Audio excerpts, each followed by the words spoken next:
sir. I saw it. I shot at it. I hit it. I know it. Nothing happened. It just kept coming at me, making a noise like a cat doing.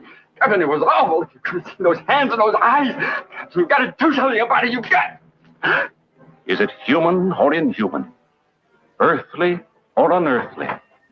Baffling questions, astounding questions that not even the world's greatest scientific minds can answer. Gentlemen, do you realize what we've found? A being from another world, as different from us as one pole from the other. If we can only communicate with it. See? What happened, Doctor? In the greenhouse, I was working. I couldn't see. Yeah. Then a blast of cold air, and I heard Olson scream. Come here. Get in the corner. Now hold this in front of you. Stay by the light switch. 1.9. Needles hit the top.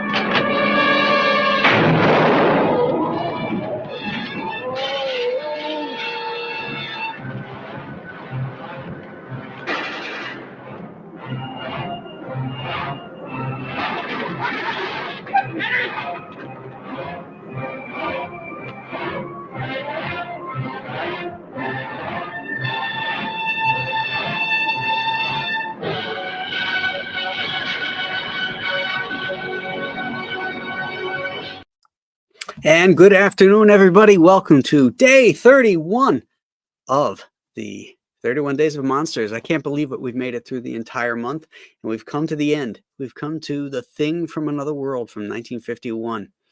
I don't know what the hell that was at the very end of that trailer. Who that guy was in that metal helmet. That's not in the movie anywhere. That was weird. But this is my favorite movie. It's my favorite monster movie for sure. It's probably my favorite movie, period. I can watch it a million times a year. There's so much to love about this film. It's nothing like John W. Campbell's novella, Who Goes There? In fact, the Carpenter film is a lot closer to that novella, but this still maintains some of the themes from the original novella. And one of the things that it really does well is it makes you care for the characters, and everybody's got a unique personality. This was directed by Christian Nyby, but produced by Howard Hawks. So there's a lot of Hawkisms in here, particularly the rat-a-tat-tat dialogue. People talking over each other. You didn't see that in 1951 movies, particularly in what would technically be classified as a B horror film. It just adds to the realism to it. This is what I classify as a claustrophobic horror, which I love. It's one of my favorite things. Is when people are trapped someplace and they can't get out, and something's trying to kill them. It was the whole theme of the Chenoo too, that I wrote and illustrated, which also takes place in the snow. Huh, who knew?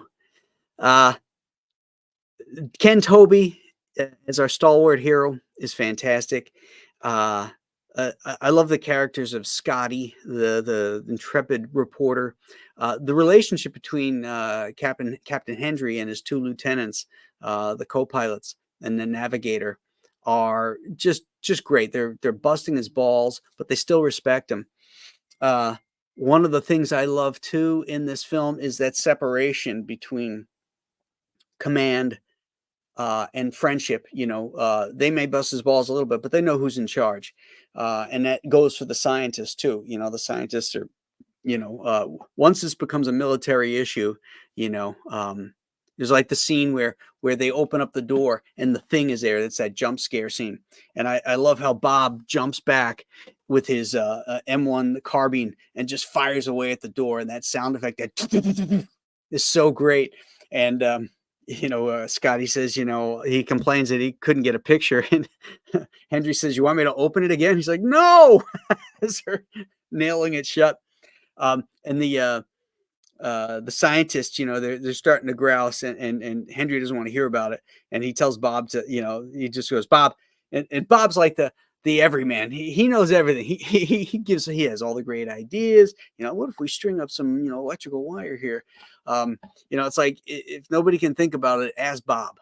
Bob's your guy. But anyway, Bob goes to the, when the scientists are grousing, he's got his M1 there and he goes, better move along. It's sort of threateningly. I just love that. I love that. The only downfall in this movie, for me, is the thing itself. The pseudo Frankenstein looking makeup. You never really see it. When you see stills of it, of James Arness in it, he's much more thorny and vain. His head is veiny and stuff, but they keep him in shadows. I guess, it's the spacesuit thing. It's like, well, this guy's got clothes. He's built a spacesuit. There's intelligence, but yet he's this unintelligent monster. And then when they're trying to get the thing to walk down the platform there, and the lights go out, it's sort of really a superfluous scene, because then we all run back and we see Carrington holding the gun there, and then we see one of the scientists that gets caught in the light of the flashlight standing behind him. Well, he's been standing behind him the whole time. Then he just grabs the gun, and then the situation is neutralized. So we cut away to go there to see a scene that we didn't need to see, and neutralize it. The guy would have jumped him immediately. So those are my only two beefs in this movie, which are very, very small and minor. And I'm willing to just, I don't care, because I love it so much. That scene where they pour the gasoline on the thing and they light it. It's the first time in film history that a scene was lit by the fire itself. There was no stage lights or anything in there. That entire scene was lit by the guy on fire. And it's very effective. It's very, very cool. Let's see what else. I'm sure I'll think of some stuff. Let me look at the chat here, see what you guys are saying, because I can go on and on about this one. Gen X Catholic is the first guy in the room. The indoor fire scene is still one of the most stunningly amazing stunts in cinema. Rick 1662, classic, absolute classic. Love this movie. Chris Juliano says hello all. Okay. There's a challenge or something here that I put up. It's like it just came across the YouTube as I was setting it up. I don't know if you guys can see it, but it's a challenge for super chats. If you get like 10 super chats, then in this case, we're going to stream for an extra day, a surprise movie tomorrow morning. So I don't know if you can see that, because I don't see it anywhere. And I haven't seen any comments on it. So I don't know how that shows up.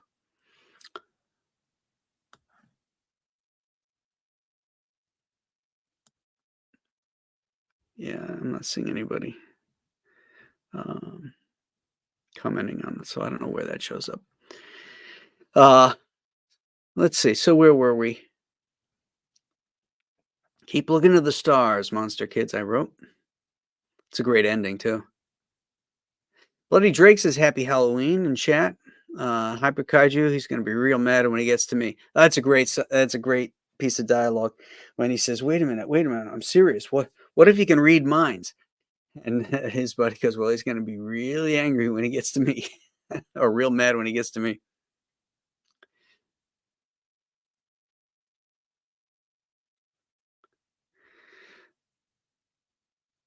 Dr. Mass says, literally, just got done watching this. Fearless Freep is here. Hi, everyone. Hi, Graham. Couldn't make any of the streams due to conflicts. Glad to make this one my favorite of the 50s. Well, it's good to see you. I was wondering where you were. JP Roca's here. Cigar Gangster says, good afternoon. Many odes to this movie from The Thing. Yeah, I mean, the first time I ever saw anything about this movie was in the movie Halloween, John Carpenter's Halloween. It's the movie that Lori and the kids are watching on TV. Right from the get-go, this movie had grabbed me because it starts off with the Winchester Pictures banner, and it's these two crossed Winchesters with stars on it. It sort of looks like you're going to watch a Western, and it's got this jaunty music, dun, dun, dun, dun, dun, dun, dun, and then it starts to go into like a, and then the frame starts to burn through, and it burns through and spells The Thing from Another World. I mean, freak, man, I was hooked immediately after that. What an opening. Then we cut to, you know, the tundra and the wind and the snow blowing and stuff. And we follow this body as it walks around in the snow, all bundled up, and it gets into this hut area. And then all of a sudden, we're greeted with warmth and music and people, you know, relaxing and, you know, at this military base. Just a great opening.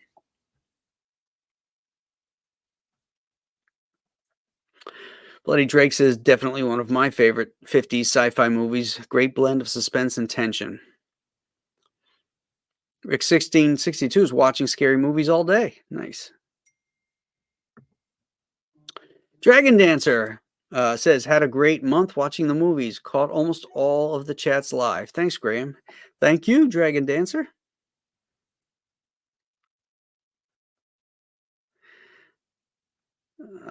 I've seen The Thing on Tubi. It was all right. I have seen parts of John Carpenter's Thing, says Vinzinger, a.k.a. Diane Seaborn says, one of my top 10 movies.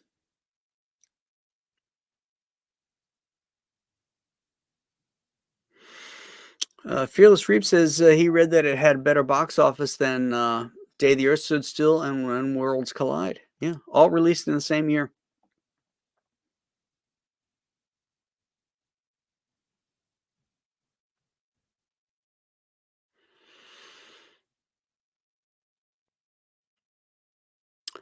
Black Ice is here. Jasper Plan 9. Oh, here's a good double feature. Dragon High Lord says, I just watched this movie the other night along with the movie Them. Yeah, that's a great movie. I love Them. There's a funny line in that movie when the scientist is talking, you know, about ants and, you know, how far they can fly. And he says, oh, yes, you know, they've even been spotted in the stratosphere. Now, how do you spot an ant in the stratosphere? You know, you got to be in a plane. You got to be flying at least 500 miles an hour. Oh, look, there's an ant. That always cracked me up. And everybody around the table is like, oh, they believe it. Vinziger says, okay, I need to know where I can find the Shanu. Everything is at compasscomics.com.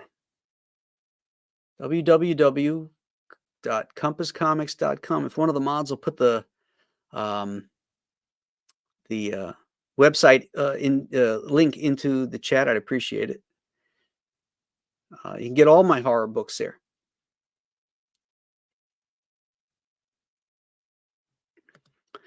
Jasper, paranoia horror is one of my favorite subgenres as well. Invasion of the Body Snatchers from the 70s is a favorite. Yeah, I just watched that one recently. It's really excellent. It's you never get to say, you know, remakes are excellent, but that one is excellent.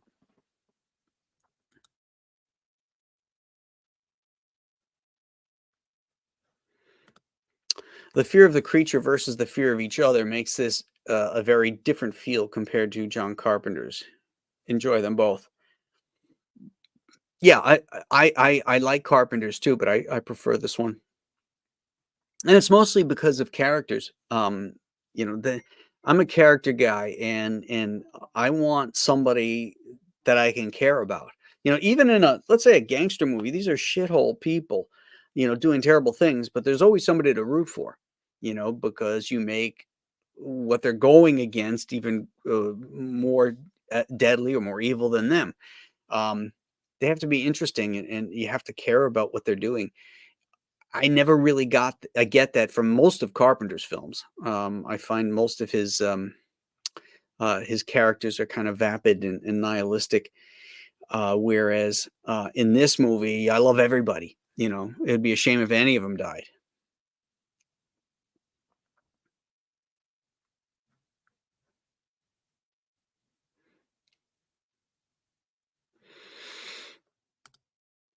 Nerds Gold, it's the dialogue I love so much. They talk over each other, but it works.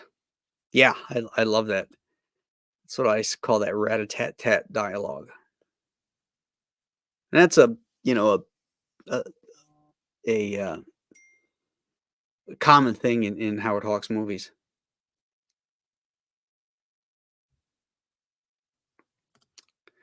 Bonus movie, we like those. Well, only if we get those super chats in the contest here.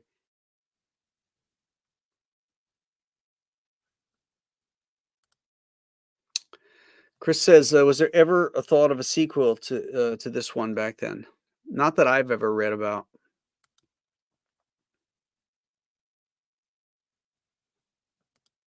Black Guy says, I was thinking about the opening credits of your show. Graham Nolan guy does a lot of work. I hope you pay him well. He doesn't get paid jack for this stuff.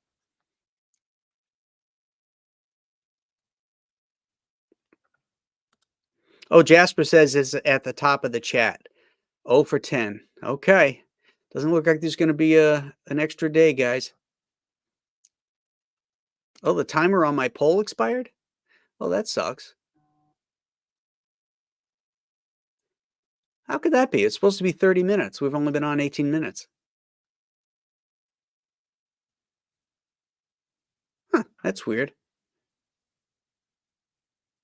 Okay, well, it was 10 super chats. If we get 10 super chats, then regardless of the poll, we'll do the extra day. And I'll figure out why that timer ran out. So there we go, guys. I got a movie picked out already.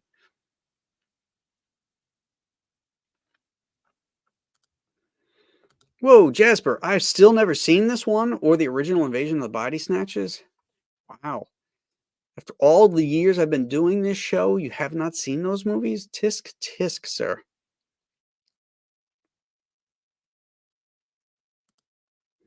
Oh, Hyper Kaiju says, think I'm doing a 50s monster marathon all day. Up next, them. That's awesome. Love 50s monster and sci-fi movies.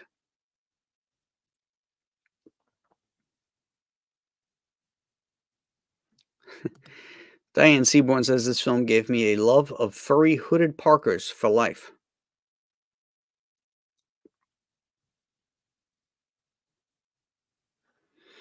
Jasper says RKO released all the Val Lewton films. Yeah, not a big fan of those.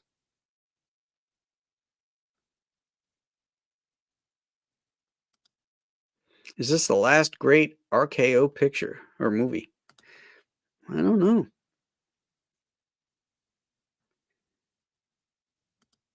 Smash that like button, Monster fans. If you're not subscribed, subscribe too. Let's get our subscription level up. Doesn't cost anything.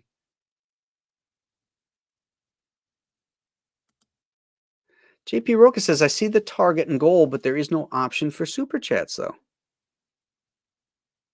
Well, that's weird. Why isn't there no super chats?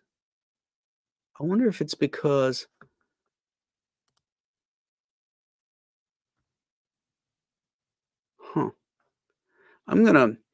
it seems like when I stream on Rumble, I don't see a spot. I don't get any super chats. I'm gonna stop the stream on Rumble and let's see if it pops up. Remove. Save changes. Okay. Let's see if that does it.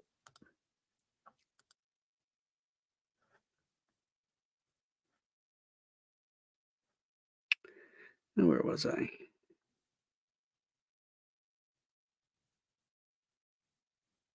Kino Review says, just sent you something on Twitter. Hope you get a kick out of it. Happy Halloween. Oh, okay. I'll check it out after the show. Was there ever a graphic novel of The Thing from Another World? Yes. Well, it was based on the novella.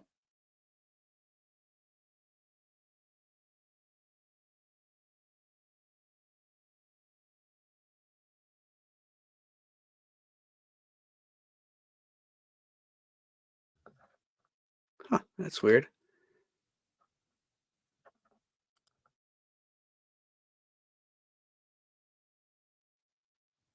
Okay, am I still on?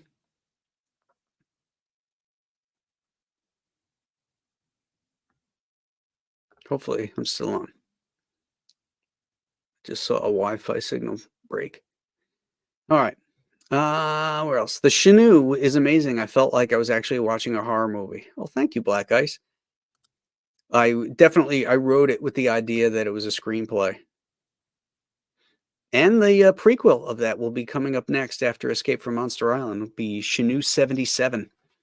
You'll see the story that took place in 1977's Blizzard when the Chenoo first came across the ice, if you will. Yeah, I love Kurt Russell, JP.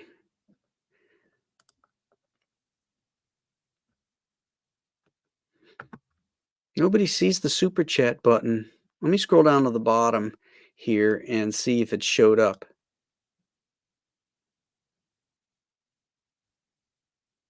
Yeah, okay. Equals sure sign.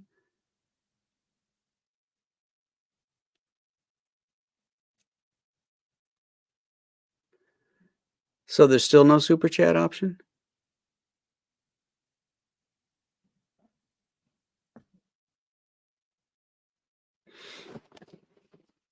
Let me know if you guys see the option for the super chat now. I'm assuming no because okay, Dragon High Lord says no. I don't know why that is. Huh. I'll have to figure that out for my next stream. I wondered why, after all of these shows, there wasn't even a single super chat. And then they offered me this option to put it up there, and I did it. And then the timer ran out, and I don't know why that is. I wonder if they dinged me right from the get-go because I ran the trailer. I don't know, people. I'm not that good at all this stuff.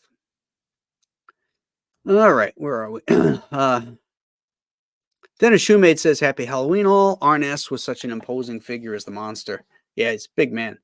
He hated this movie, though. He tried to distance himself. He wouldn't do any promotion for it.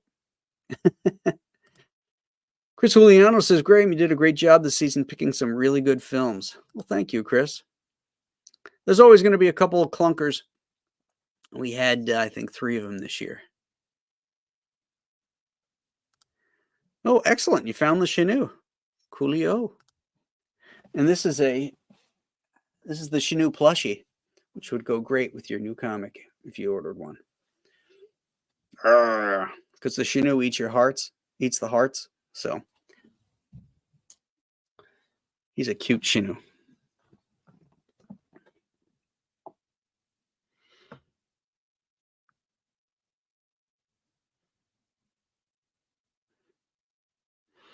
All right, now I'm getting all that stuff about.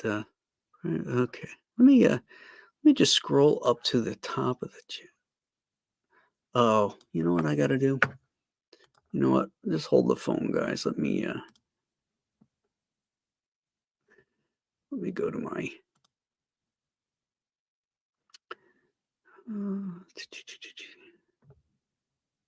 YouTube Studio. Let me see if it's in there. Content. Live. Monetization's on. Okay.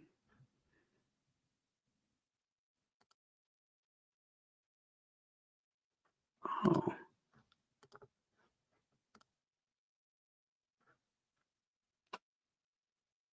Well, that's weird.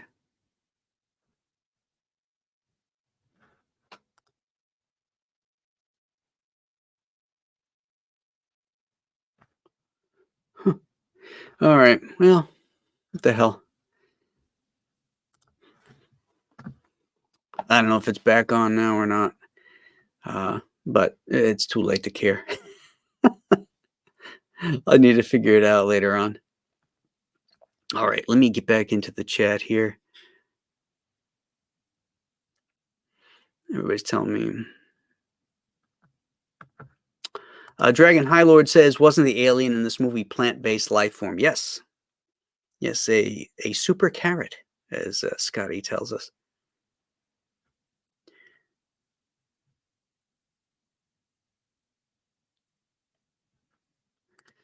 Gnomsky and I are going to part company here. He watched this version last week for the first time. It's good, but it doesn't compare to the remake. Different kind of film. But if you gave me a choice to watch one or the other, I'll take this one every day of the week.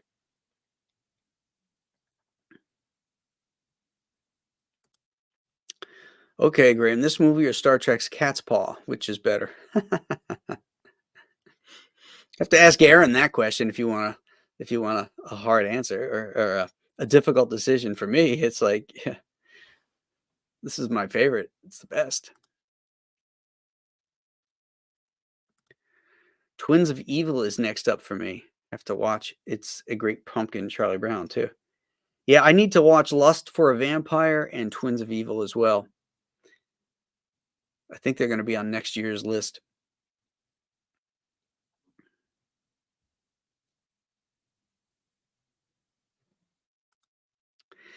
Also, the blooper in this movie with the snowplow still in the picture when they were doing an aerial of the UFO in the ice. Yeah. I don't know how they missed that.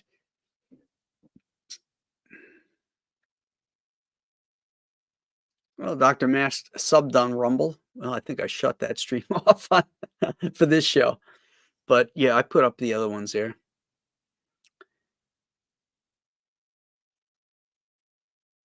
Jasper says, just give us another. I'll be back in Escape later if I haven't already.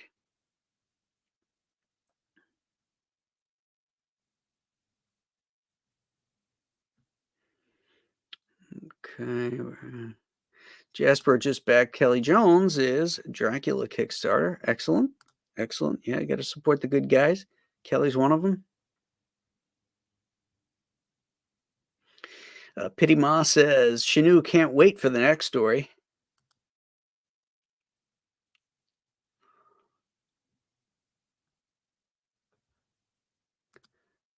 I have a 76 Whitman sci-fi comic with an adaptation of Who Goes There. Interesting.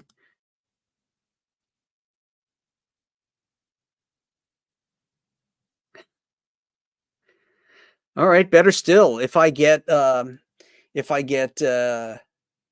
backers on the Escape from Monster Island campaign, then we will do, since there is no super chat thing here, it'll total the same amount. If I get 2 backers on the Escape from Monster Island campaign while we're still live, then we will get a bonus movie tomorrow. How about that?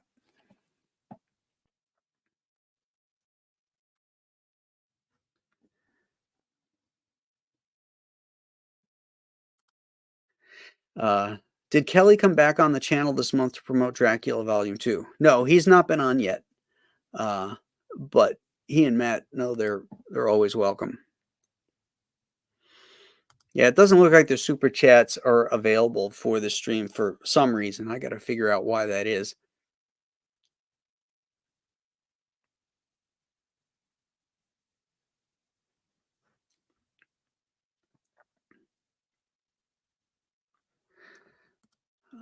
BB says, have you ever done the Monolith Monsters? Yes. Last year, I believe.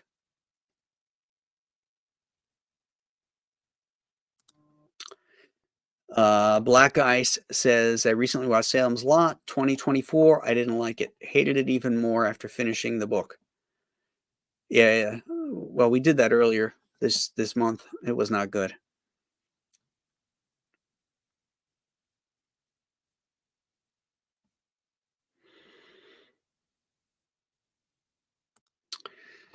Bloody Drake says, this has been a great month of movies. Thank you for doing these. A few new ones to me is always a treat. Yeah, I'm always trying to, I started with all the classics and got those done, most of them. But there's still a few that are cropping up. But I try to get modern ones in too. And I thought there was some interesting ones this year. And some stinkers. The Blood Red Skies I thought was cool. The Witch I thought was cool. Lake Mungo I thought was cool. I think there was a couple other.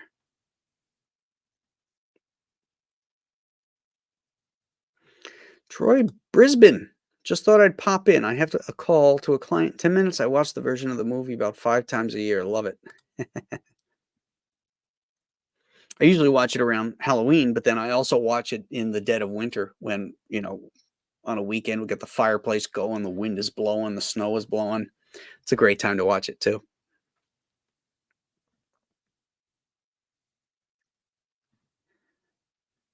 JP Roque is watching Bride of Frankenstein tonight.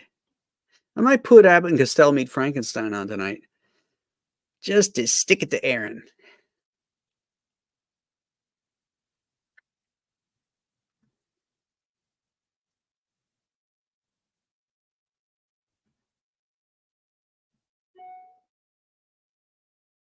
Yeah, I must have missed this. It's past Master Dan's birthday?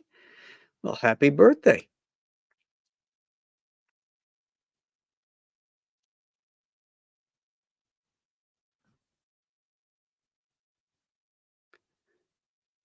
Oh, and now I'm catching up. He's talking about his wife's recent 60th.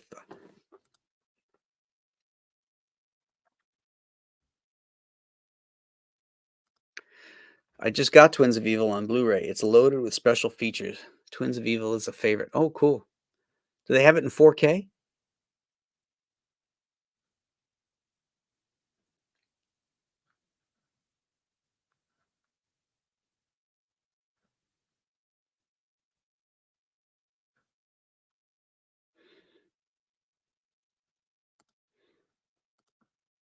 There we go. That's my website, compasscomics.com. All my books are up there. Chinook plushies, all that kind of stuff.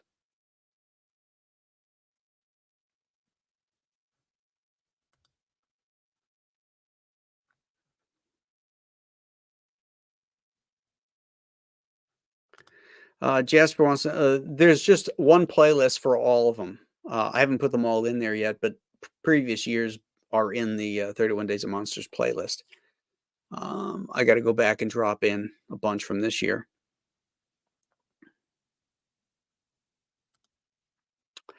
Yeah, it was fun sticking some Toby Hooper movies in there this year.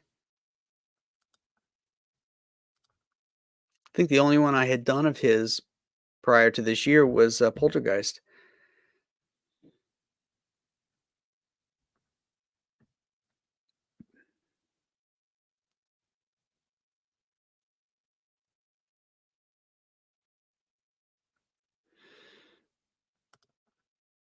Stealth X5 says he just backed again. Beautiful. Well, I do have a notification that there was a contribution.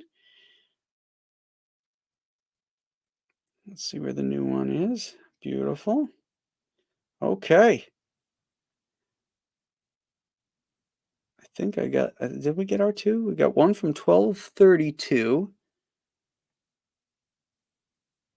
And let's see when the other one was.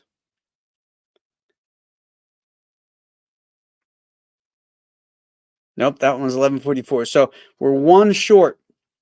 We're one backer short. So somebody, we need a backer for tomorrow's extra horror movie.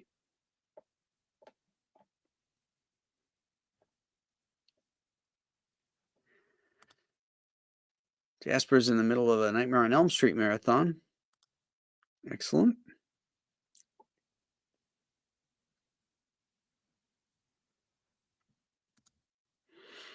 This show has me wanting to have a Thing marathon later. You know, the prequel is actually pretty good. It lacks a lot of suspense because we know how it ends, but the effects are really cool, and it's kind of neat to revisit it and see it from the perspective of the Norwegians. Whereas McCready likes to call them the Swedes.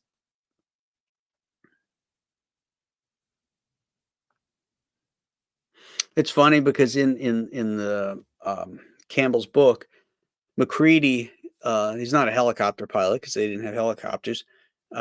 He's a meteorologist, but he's described like Doc Savage. Now, this was written in 1938, so it's 5 years after Man of Bronze. And certainly, it was a popular pulp of the day.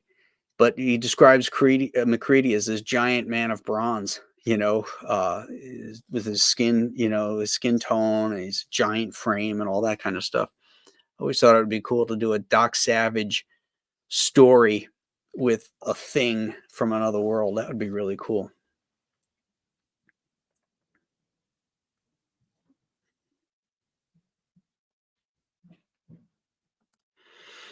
This movie always makes me want to watch The Abominable Snowman in the Himalayas. That's a creepy one.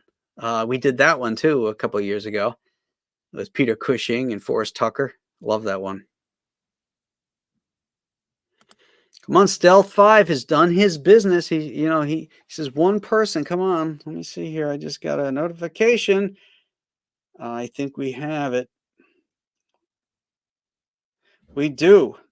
Robert just kicked in. So we have our second one. So it looks like, my friends, we have an extra movie tomorrow. So we're going to do that tomorrow morning at 8 a.m.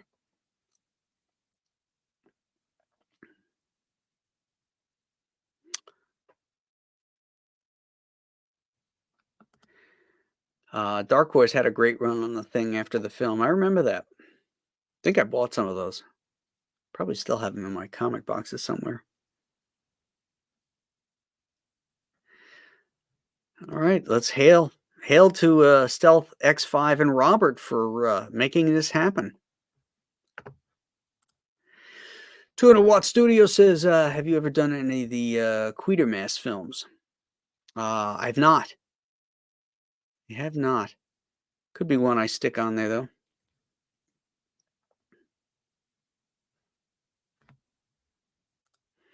The late actor Jørgen Langehell, who played Lars the Norwegian who shot at the dog, did an amazing job. It was hard to tell him and the original actor apart in terms of performance.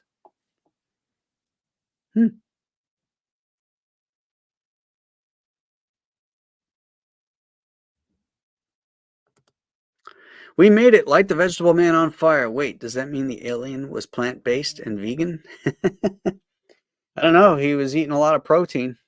That blood and plasma. No, Doc is not in the public domain. 4 more years, I believe. Let's see, because we just did 28. Popeye comes into public domain in January, and that's 29. So, yeah, 4 more years, Doc Savage will be in public domain. All right, gang. I got to go get some lunch because I got a lot of leaves to rake today before the kids start trick-or-treating. But sorry about the whole super chat thing that messed things up. But I do appreciate the 2 backers, Stealth 5 and Robert, for putting us over and getting us to tomorrow's bonus episode. Should I tell you what the movie's going to be, or should you just make it a surprise? Let me hear you in the chat before I sign off. Oh, yeah, I saw that Mezco's Doc Savage figure. I think they're still waiting on the licensing agreement, but they've done the prototype, and it looks pretty cool.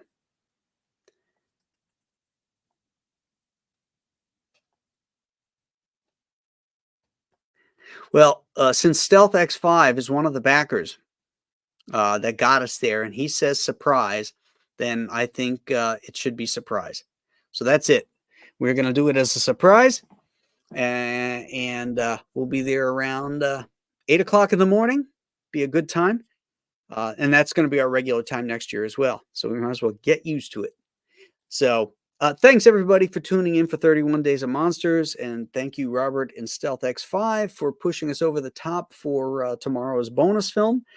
And hope you guys have a great Halloween tonight and watch some really fun and cool movies. And remember, Halloween's year long. You can still watch these monster movies. And we'll see you again. All right. We'll see you tomorrow, guys. Bye-bye.